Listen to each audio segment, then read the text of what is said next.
you gotta be careful not to set fire to the entire forest. Wildfires are bad.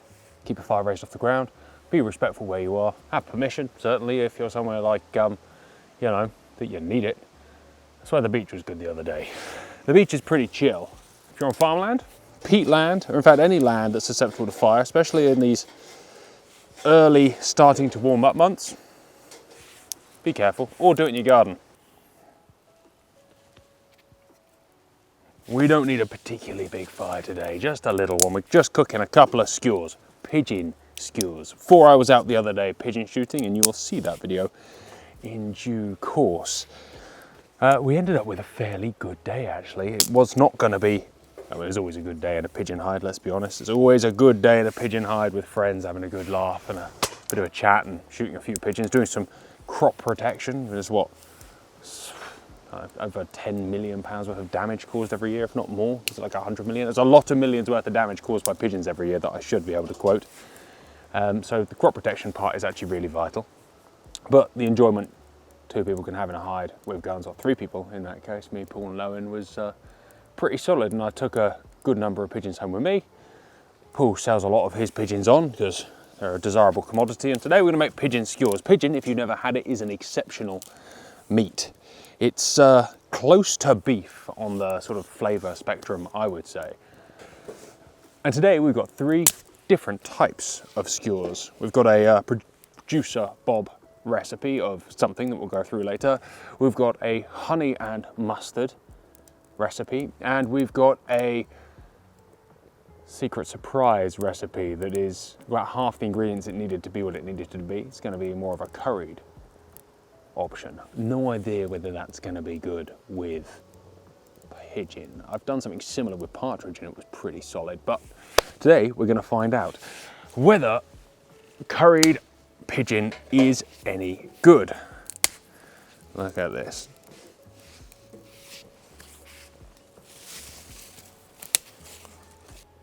We're going to open up with a mushroom on there. We're going to start with the Bob mix, which has got turmeric, garlic, thyme, balsamic.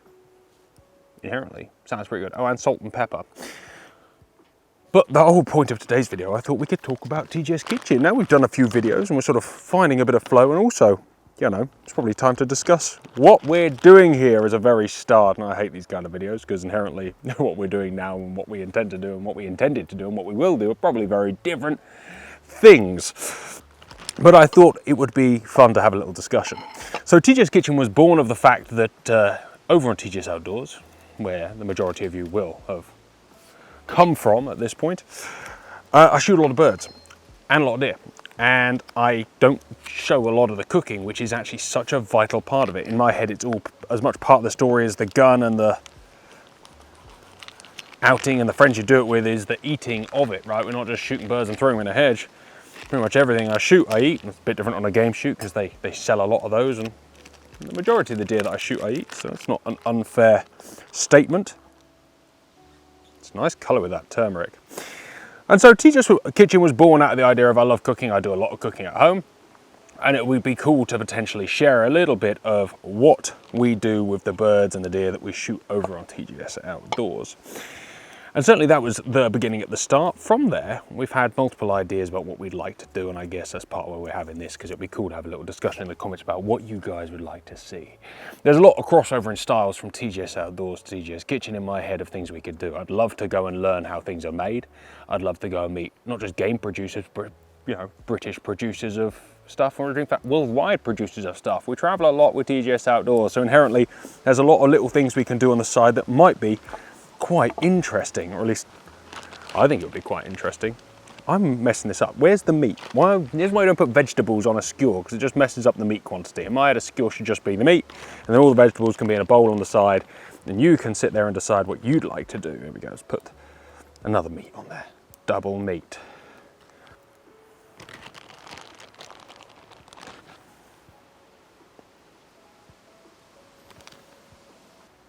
All right, there we go. Skewer 1 is going on. That looks good. There's a bit of meat left over, so we'll have a little play with that later.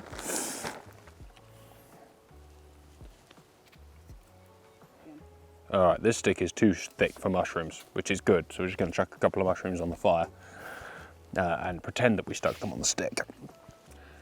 This is the honey and mustard glaze. And what's interesting is when I put it in here, it was quite a thick thing, but I soaked this pigeon breast meat overnight in a simple salt brine, just to soak the blood out of it and, I don't know, add a bit of salt in before we cooked it today. And now a lot of that water has come out of the liquid and into the honey and mustard glaze, which was really thick on there. And now it's a very wet looking finish. That's kind of interesting, at least it's interesting to me. Let's put this on. It's super sticky as well. I'm glad I brought some wipes. There we go. One of them. Hallouma. Hallouma. Hallouma.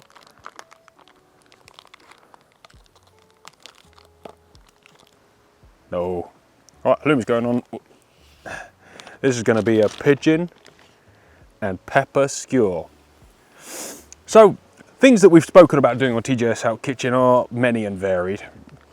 Me and producer Bob have discussed any means of things, from the studio that we built to produce some of those first videos, to the idea that the weather got nice to come outside, to going and looking how things are made, meeting some like game producers as well as any other producers. Some collabs. I'd love to do collabs with some of the people from TGS for sure. I think there's a lot that we can learn from some of the people we film with. Like Simon loves cooking and is very good at it. Got Leon, remember him from Finesse. He's a professional chef and an exceptional one at that. As well as just normal people who like to cook. Is this gonna go? It's definitely too thick. Yeah, just chuck it on. Chuck it on. It's fine. What you worried about, mate? Nothing.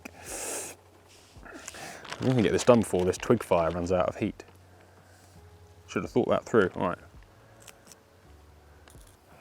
Bang. Yeah, that looks good. That's like a proper little kebab.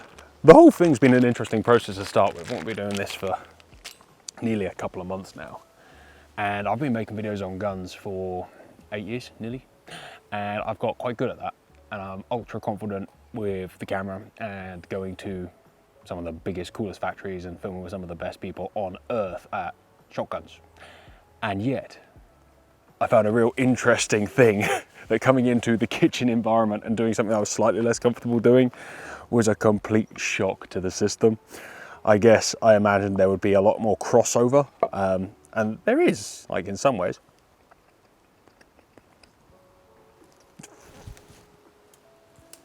Halloumi's going off the stick. Welcome to mystery option number 3. Imagine something like a coronation chicken, but without half the ingredients. That is exactly what we've got here. Hopefully, it's delish. There's only one way to find out. I really shouldn't be using my fingers for this one. This should be like a... This is disgusting. I didn't think this through. I didn't think this through at all. Does look good though, doesn't it? Look at that. What's interesting is whatever we put into this one has completely disintegrated the integrity of the meat. It's a lot easier to stick on and it's a bit more teary. But what we learned from the marinades the other day is that that can happen, but I wonder what ingredient particularly has done that. All right, that can go on. Bin that halloumi off. Turn that spike over. Oh, hello. You can go over the heat. Okay. Well, skewer 1's almost finished, and whilst we wait for that to happen, I'm going to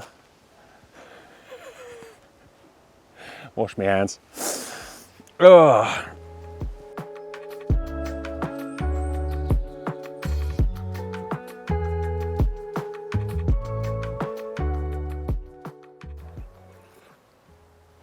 Drink of the day today is a completely uncraft, unlocal, unexotic Cobra because I fancied a big beer. What's this, a 620? 620, so just over a pint. It's nice, it's simple, it's thought-free lager, and it was available in a supermarket, which is somewhat convenient given that, you know, farm shops are great, but there wasn't one very close to where I needed it to be today that was also open, which I guess is the beauty of the convenience store. All right, I'm feeling that I didn't make this twig fire big enough, or more importantly, I spent way too long buggering about with the skewers and should have loaded this fire up more. But that's the problem with the twig fire, right? Is they're small and convenient, they get nice a lot of heat in them, and they disappear nice and quick. So you're not having this huge commitment to, you know, building a big campfire, getting those members. It's a nice, simple way of cooking, right? However, in this instance, it can be a bit of a bugger when you actually want to cook your food fast. Not that I have an issue, because we're sat in a beautiful place, chilling and enjoying the outside and each other's company, as always.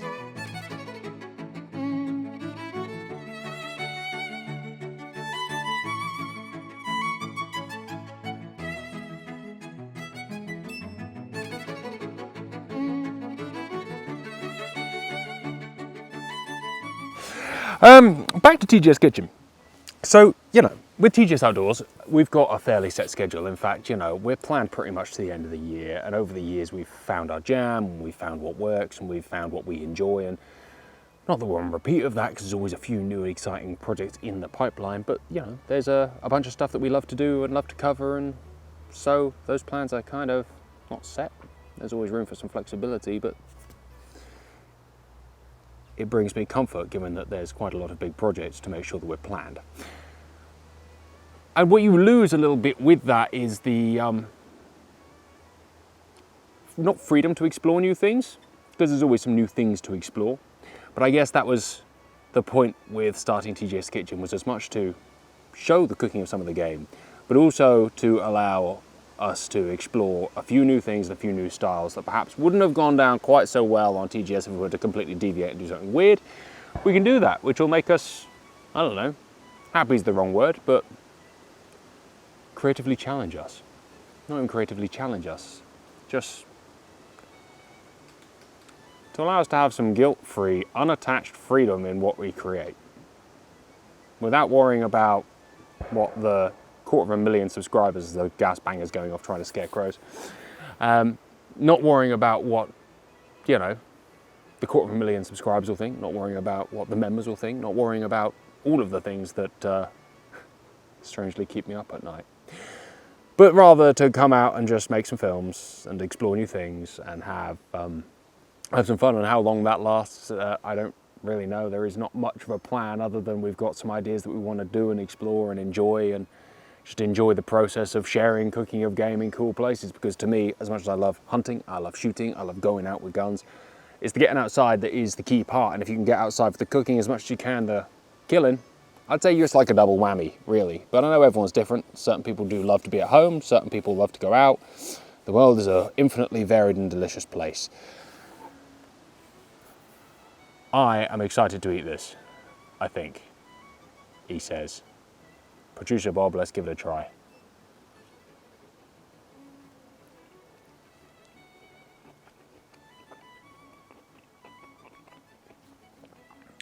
Then one wasn't that cooked.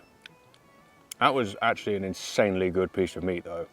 Pigeon is so tender. Pigeon breast is so tender. For a bird, imagine a pigeon, right? Imagine all the other birds in the world, and then you have a pigeon.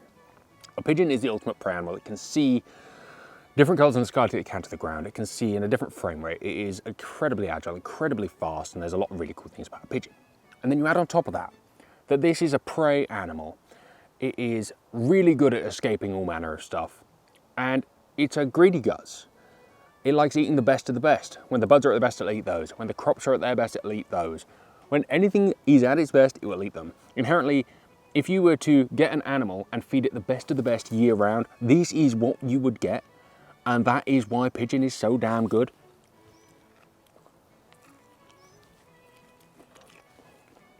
Bob, you've done a really good job.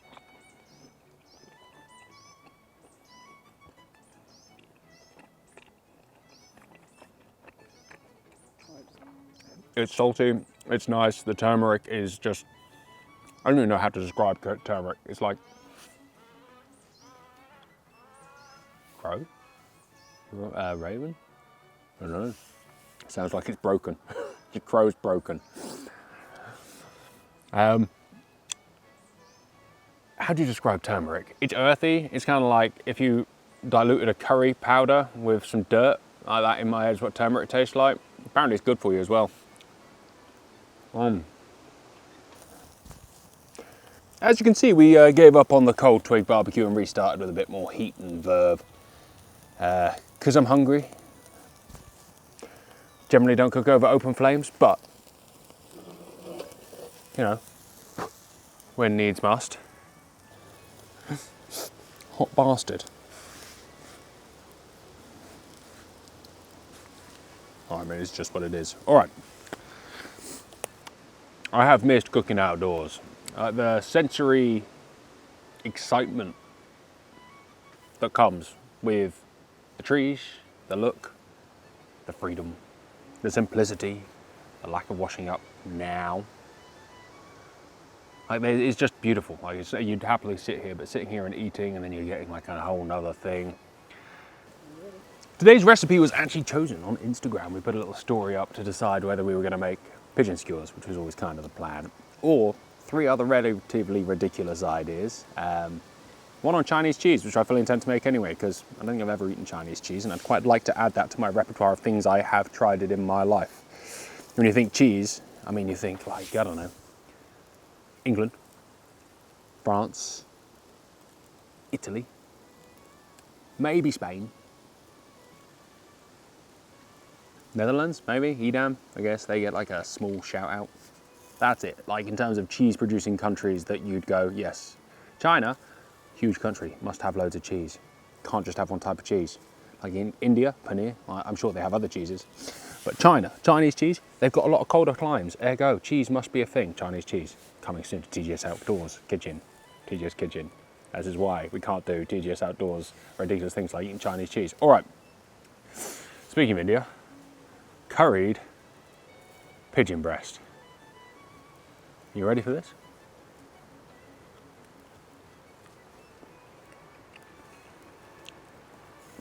Still a bit raw in the middle, but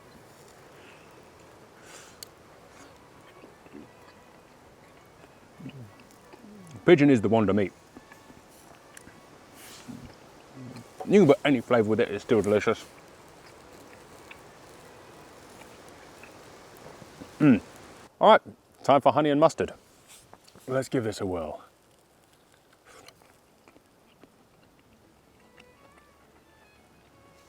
Also good. It's nice, got the sweetness of the pepper to back it up.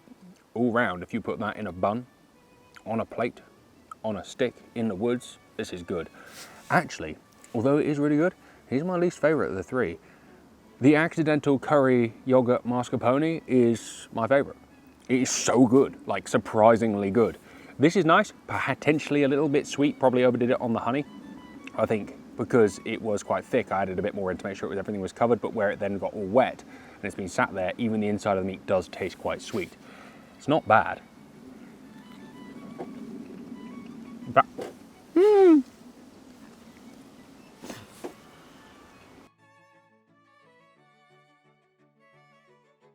I want to get back on the curry one. I will try and explain to you how to make this, but I kind of just holistic did it.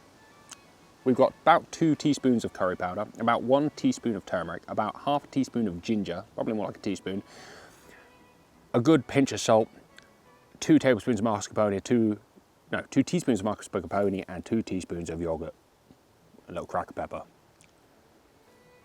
Boom. This is insanely good.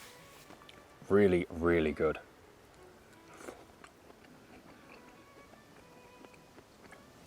Coronation pigeon.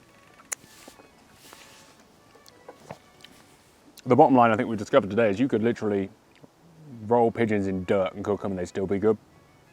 It's such a meaty, delicious, deep flavour and such a tender, thick, nice meat. It is like eating a fillet steak. It's like eating chunks of fillet.